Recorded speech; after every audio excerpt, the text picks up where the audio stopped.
क्या आपके स्टूडियो में भी लाइटिंग की समस्या है?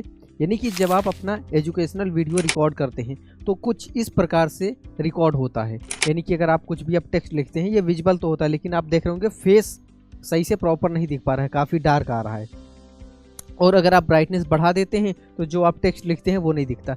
तो एक प्रॉपर लाइटिंग कैसे होनी चाहिए, चलिए देखते हैं इस वीडियो में। तो देखिए, अभी आप ये लाइट देख रहे हैं, हमें कुछ नहीं करना है, सिंपली हम यहाँ से क्या करने वाले हैं, आप ही के सामने ये लाइट ऑन कर दिया है और अब वापस से हम फ्रेम पे आते हैं। ठीक है, अब आप बताइए कैसी लग रही क्वालिटी। अब सारी चीज़ें आपको बेहतर लग रही होंगी।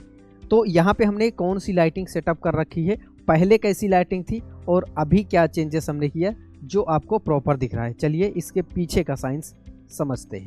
आपने जब भी स्टूडियो वगैरह देखा होगा तो ज़्यादातर आपने देखा होगा कि अगर यहाँ पे डिजिटल बोर्ड है, ठीक है, या वीडियो का मेन बैकग्राउंड पीछे है, तो लोग क्या करते हैं, इधर आपको पता होगा गोडॉक्स वगैरह की लाइट आती है, वो लाइट इधर से लगाते हैं तो इधर से लाइट आती है, फिर इधर से लगा देते हैं, इस प्रकार से स्टैंड पे लग जाता है, तो फिर इधर से वो लाइट देता है। फ्रंट पे भी कुछ लाइट लगा देते हैं, ऊपर भी उनके घरों में जो ट्यूबलाइट वगैरह रहती है उससे वो लोग रिकॉर्डिंग करते हैं। बट सही तरीका क्या है, अगर आप डिजिटल बोर्ड यूज कर रहे हैं, अगर आप पॉडकास्ट वगैरह कर रहे हैं या नॉर्मल बैठ के बिना डिजिटल बोर्ड के रिकॉर्डिंग कर रहे हैं, अलग टाइप का आपका कंटेंट है, तो आप इन सब लाइट से काम चला सकते हैं। बट अगर आप डिजिटल बोर्ड पे पढ़ाना चाह रहे हैं और डिजिटल बोर्ड पे ही पढ़ाते हैं और उस पर प्रॉपर लाइटिंग नहीं हो पा रही, तो अब मैं आपको बताने से बेहतर है कि मैं सीधा आपको अपना स्टूडियो दिखाता हूँ कैसे यहाँ पे लाइटिंग सेटअप हुआ है। ये हम कर लेते हैं जूम आउट और अब आप देखिए यहाँ पे साइड में कोई लाइट नहीं है, ना तो लेफ्ट साइड में कोई लाइट है, ना फ्रंट पे, और हम नीचे करके भी आपको दिखा देते हैं। आप देखेंगे यहाँ नीचे भी कोई लाइट नहीं लगी हुई है। और जब हम अपना फ्रेम सेट कर लेते हैं तो आपको इस प्रकार से प्रॉपर दिखता है।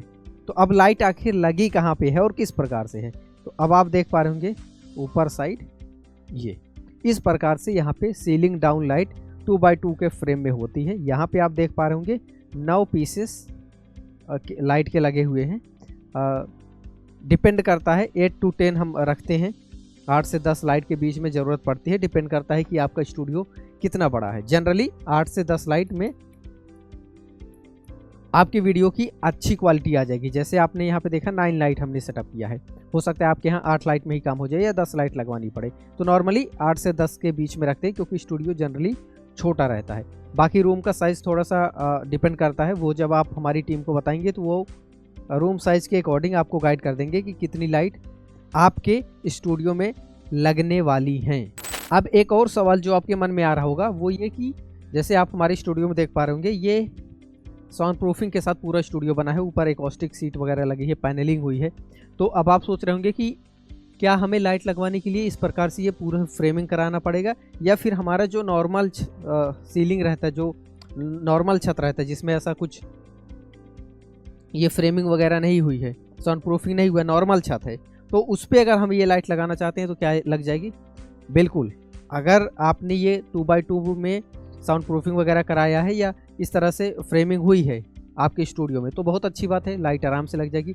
अगर नहीं हुई है, नॉर्मल छत है, तो उसमें क्या किया जाएगा, उसमें स्ट्रक्चर बना दिए जाएंगे। मार्केट में ये एल शेप में स्ट्रक्चर इसके आते हैं, ये हमारे इंजीनियर लगा देते हैं।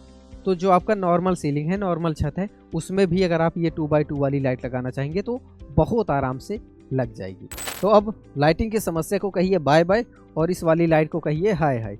अब आपको क्या करना है, अगर आप ऐसा ही लाइट सेम अपने स्टूडियो में सेटअप कराना चाहते हैं तो स्क्रीन पे एक नंबर दिख रहा होगा, इस नंबर पे कॉल करके आप हमारी टीम से बात कर सकते हैं और अपने स्टूडियो को भी हाई क्वालिटी का स्टूडियो बना सकते हैं। मिलते हैं किसी और वीडियो में, तब तक के लिए नमस्कार।